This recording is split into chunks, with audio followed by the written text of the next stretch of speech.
Welcome to our financial results analysis for Anand Rathi Wealth Limited for the fourth quarter and full financial year ended March 31st, 2026.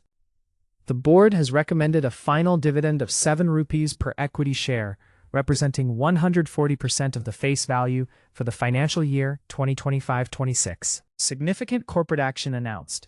A bonus issue in the ratio of 1:1. Shareholders will receive 1 new fully paid-up equity share for every 1 share held as on the record date. Total income for the quarter stood at 35,621.46 lakh, compared to 3,573.05 lakh in the previous quarter, showing a quarter-on-quarter growth of 16.51%. Year-on-year income grew by 47.64%.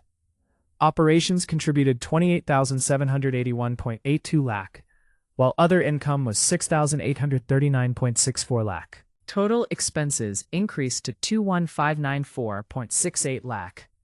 Employee benefit expenses were the primary cost at 16,849.91 lakh, while other expenses stood at 3,452.65 lakh.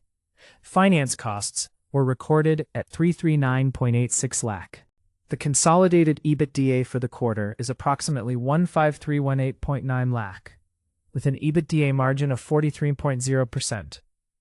This represents an expansion of 221 basis points year-on-year. Profit before tax from continuing operations reached 14,026.78 lakh, up from 13,532.74 lakh in the preceding quarter and 9,934.58 lakh in the same quarter last year, showing 41.19% year-on-year growth. Net profit after tax for the period is 10,344.77 lakh.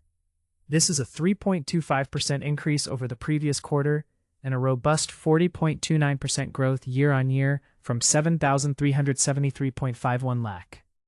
Earnings per share for the quarter is 12.46 rupees, up from 12.07 rupees in the previous quarter, and 8.87 rupees year-on-year. The company's total assets grew to 132,876.74 lakh as of March 31st, 2026. Cash and cash equivalents saw a significant jump to 24,093.76 lakh. In summary, Anand Rathi Wealth delivered a strong Q4, with total income growing 47.64% year-on-year, and PAT up 40.29% year-on-year. The EBITDA margin remained healthy at 43.0%, expanding 221 basis points.